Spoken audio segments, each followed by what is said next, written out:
Storytelling. I'm Lissa Kreisler. I'm so happy to be with you. This gorgeous stage we got with help from Staged by 3 and this artwork behind us. Oh my goodness, just gorgeous. It's from Jaco's Art House in Los Gatos.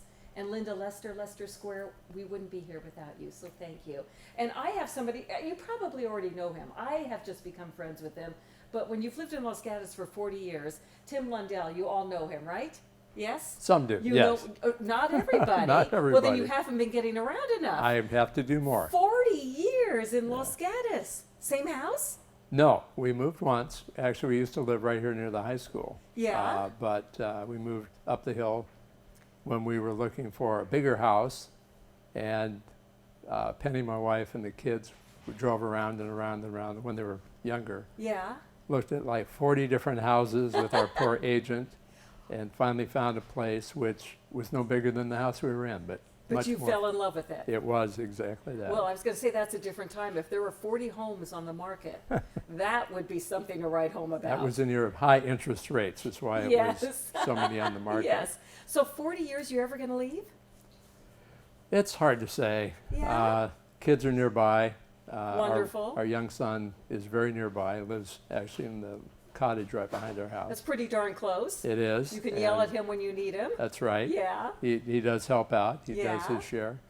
And our oldest son lives in Dublin, so Not we far. get to Not far.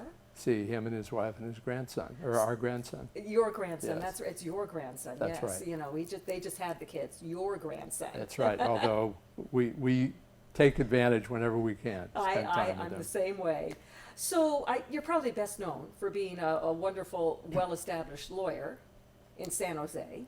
I've been around in law for even longer than I've lived in Los Gatos. Yeah. Where'd you go to law school? Santa Clara, Oh, so Yeah. did my late husband. What year did you graduate? 1975. Okay, now we can all take out the calculator And figure figure it when out. that Yes, was. that's right. Yeah, and but Los Gatos, I think, is your love. I mean, you make your money from your law firm, but I read up on you, and you love this town, and you are a giver. Well, it's it's been a great place to live. It's been a great place to raise kids, and so many people are active in so many ways in the community, participating in local government and the service clubs, which of course is what I'm And yeah, spending a lot of time with now. we'll get to that. But I mean, I just was interested. You did so much with and for young people. I know you were a coach for just about every single sport there is. There were those years There when were the kids those were little, years yes. where you would coach your children, but you coached a lot of other kids too. That's true, and it's funny watching them grow up. I bet. Doctors, lawyers, anything you can imagine. Yeah. And you'd like to think that some of the stuff you did when they were on your team, I think you're pretty help them safe in along. saying that. Yeah. Do you guys win any championships? How good were you of a coach? I was a good coach. How especially- good were the players? They were very good. They were good. In fact, I actually tried coaching my son's roller hockey team after they were out of high school, and it was a much different story. So I was really just a, fifth wheel on the bench. Yeah. In fact, it was hard to get used to having him say, "I got to get home because my wife is insisting on not stay out." So it was a lot different than coaching them as kids. I bet. Roller hockey. So are you a good skater? I can't skate at all, but I could teach them how You to could skate. teach them how. Okay. And I know you love the San Jose Sharks. We do. And you seem to be like the traveling team, the traveling fans. We some friends of mine and I got the idea to go to the original 6 hockey cities: And those are? New York, Boston, Toronto, Montreal, Detroit, and Chicago. So we went to all those cities to watch those teams play. In one season? No, we spread it out over about 3 years. Wow, how fun. And then since then, we've followed the Sharks on trips that make sense, like 3 games and 4 nights in Western Canada. It was a nice, compact, easy to arrange trip. Do the Sharks know about you? Not really. They should. Yeah, well, they actually have a lot of fans in every city, so even when we're traveling with them, we don't stand out. You weren't the only ones with the teal jerseys on. Right. Yeah. How fun is that? And you didn't play hockey. I didn't. As I said, I can't even skate. I'm sure I would hurt myself badly if I tried. Is it because it was a local team that you got so interested, or you just always loved hockey anyway? Probably. Well, I grew up in Portland, and they had a minor league hockey team that my dad, who also didn't play hockey, was thought it might be something I'd be interested in. So he'd take me to the Portland Buckaroos games. The Portland Buckaroos. And I enjoyed that. And then when the Sharks showed up as being, the new professional sports team in San Jose, it kind of started it up again. You didn't go to the Cow Palace, did you? No, I did. Didn't go that far back, but I did. yes. And we were our seats were right under the leaking roof. Yes. And we saw Link Gates a lot because we were always sitting behind the penalty box. Okay. Take you way back, way back to the Link Gates I didn't days. get in until they moved to the arena. Yeah, well, and what a home. Yeah. What a home. But in Los Gatos, getting back to Los Gatos, you were instrumental, I know, in getting maybe the first parcel tax for the schools. We had a dad's club that was actually parents' club. We called it a dad's club, kind of as a reminiscent of the way it was when we grew up. It was the dads did that, but we had women in the club too. But And the women let you get away with that? they did with a little pushback. Yeah. But we were well aware that the schools were losing funding for, the extra programs, art and music, things like that, that really enrich the education. So we became aware, a bunch of the parents became aware of I think it was Menlo Park, one of the communities up the peninsula that had successfully done this, and we thought that would be maybe the solution for Los Gatos. So we organized it with the school board and put it on the ballot and found that for a lot of reasons the community really supports paying a little bit more to have schools be richer and better for the kids. Thank goodness they do. Thank Yeah. goodness they do. My passion is education and young people, and I know it's yours too. So, and you wondered about some of the players that you coached. Did you have an influence on them? Most likely, yes. You also had an influence here because now parcel taxes for schools are just a way everybody goes now. That's true. So you started something very important and very big. Well, it seemed like the right thing to do at Yeah. the time, and a lot of people agreed. Yeah, yeah. And then there's this service club called the Rotary Yes. that I know you joined, gosh, how many years ago? Well, I joined in 2004, so in Rotary years, I'm still kind of a novice. You're a pony. Yeah. Yes. But that was when the morning club was formed here in Los Because Gatos. there's two of them, right? Right. in There's Los a Gatos. lunch club and a breakfast club. And What's the difference between the two? Only the time you meet? really it is. The lunch club, actually it's Los Gatos Rotary. They're protective of having that name. They were formed in 1924. Wow. So they've been around a long time. But we found that there were people that, taking 2 hours out of the middle of a weekday to go to lunch wasn't really something they could do with their job. So some other Rotarians actually broke off from that club to start a morning club, and then it grew very quickly. How many members? Currently we have about 60. Oh, it's a good-sized club. The lunch club, I think, is about 120. So for a town this size, that's Yeah. a pretty good contingent of Yeah. Rotarians. What's the passion of the morning club? Well, actually, we started with kind of the same mission statement as I was talking about with the group with the parcel tax, to support art and music education for the kids in the school districts. And Jazz on the Plaz was born out of our club initially. We've also put on fundraisers where we consistently support the high school Mhm. marching band here. The band boosters help out, the Los Gatos Education Fund, and we try to give them that extra something that they can buy teachers supplies and Right. art and music. And we also support the art education programs that Montalvo presents, and the Los Gatos Museum. The high school art exhibit is one of our beneficiaries. Thank you for doing that. Yeah. Thank you. And I know that you were president one year, Yes. and now you've got some big old fancy title. I don't know if I'm supposed to bow or what. Not at all, not at all. It's just somebody has to do it. Well, what is this title now? Well, Rotary is divided into, subdivisions, as it were, and there are about 530 districts in the world. And That's not many.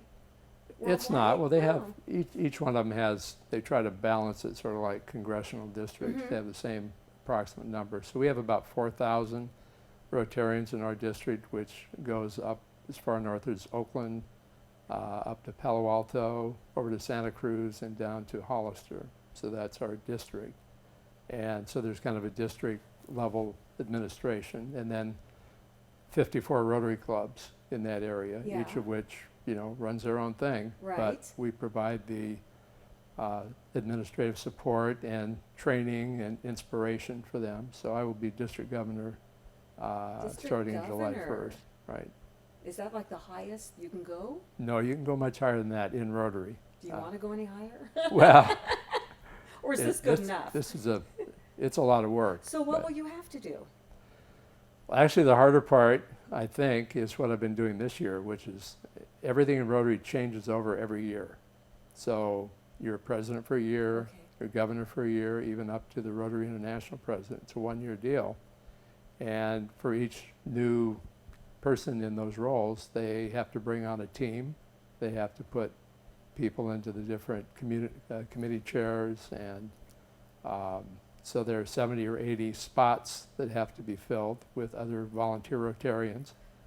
A lot of work. It is, and then getting the club presidents enthused and inspired about, their clubs. So you're taking a sabbatical from the law firm this year? No, I didn't think so. I didn't think so. it's a juggling act. It really is. So tell me a little bit about Los Gatos and what you love about it. Well, it's we of course love the schools, and right off the bat, when our kids went to Van Meter, and we got to be good friends with the teachers and the administrators there, and how much they cared. Los Gatos in the 70s had a little bit of a different feel than it does now. In terms of what? Less busy, Yeah, I guess, that's is for part of sure. it. It's hard to remember that there were one time, gas stations on North Santa Cruz, and the old grocery stores, and kind of more mom and pop type Right. business establishments downtown. But we've made so many friends here. We made many friends with parents of our kids, many of whom have moved away now. So Right. that was one Grow reason up. I got into service clubs. Was it was kind of like a change in your life when the parents start moving away. You Right. got to reestablish a new social community, Yeah. and so that was kind of ready-made. You didn't mention the Los Gatos Barbershop. I was looking at your Facebook page. Mark Zuckerberg said we can all look at everybody's Facebook pages. So That's why it's there. I looked at yours, Right. and I saw the sweetest post of your little grandson Lincoln getting a haircut. I think Yeah. it was recently. Yeah, it was. And you said that the same barber who cut your older son, Patrick's hair, and here he is cutting your grandson's Yeah. hair. Oh my goodness. I almost had forgotten that he was still Oh. barbering, but my younger son, who also went to Frank as a little guy, said, "Oh yeah, they just moved down the road, but they're still there." Where is that barbershop? It's in the shopping center with. They used to be in Kings Court, Oh, I know Kings Court. and now they're up the street. All Let's right. see it, Nob Hill. Nob Hill, Yeah. okay. Oh, and it's a real old-fashioned barbershop. It is. And and the it- same barber, Frank, is still there. He's there. He's Yeah. got young guys that That's are amazing. moving up, learning the trade. Oh, But that had to be, I got my heart beating. I said, oh my God, that's the sweetest, sweetest post. and he sat so still and let them do their thing. I was, of course, apprehensive, but And did he get a lollipop afterwards? he did. And He did Patrick get a lollipop? Can you remember I'm those sure he days? did. I'm sure he did. That's just a wonderful story. Any other wonderful stories? I mean, boy, 40 years. We've the neighborhood connections have been Yeah. really nice, especially when we were down here. The neighborhood was a little bit tighter down here near the high school, and you could walk to downtown more easily, and that was something we used to do with the kids a lot. But growing up with the kids in Little League and the hockey team, Yeah. and then when they were in high school, supporting the football team, and just that whole small town feel has really been special. Yeah, like a I was going to say Friday Night Lights, but football isn't the only thing you have going here, of course. But that was such a community, the TV community. I mean, everybody just knew where they would be Right. Friday night. And I think it's very similar here. It is. And It it's is just very much great. so. It's just great. Oh, well, you have quite the year coming. I do, and it's coming up fast, and it's going to be over even faster. Yes. I know that from talking with my predecessors. We'll see when you have a bigger smile. Now or then. That'll be fun. The only real assigned job that a district governor has is, as part of the official delegation responsibility, is to visit every one of the 54 clubs for one of their regular meetings, and then to meet with their board of directors and club leadership. So, You're not working this year. so I'll be the Lincoln lawyer or something like that, Something like that. taking work along Something with like me. that. Well, it's been wonderful having you here. And the story about the Los Gatos barbershop, I'm telling you, that did me in for the rest of the evening after I saw that. That was just so, so sweet. Community storytelling at its best. Tim Lundell, thank you so much. Thank you so Just much, such Lissa. a pleasure meeting you Yeah. and hearing how you grew up in Los Gatos and how your kids did. You have somebody you want to nominate like Tim? I mean, so many of you do so many great things in this community. So easy to do. You go to kcat.org. And I thank you, as always, for spending this time with us, because I just absolutely love sharing stories on KCAT TV 15.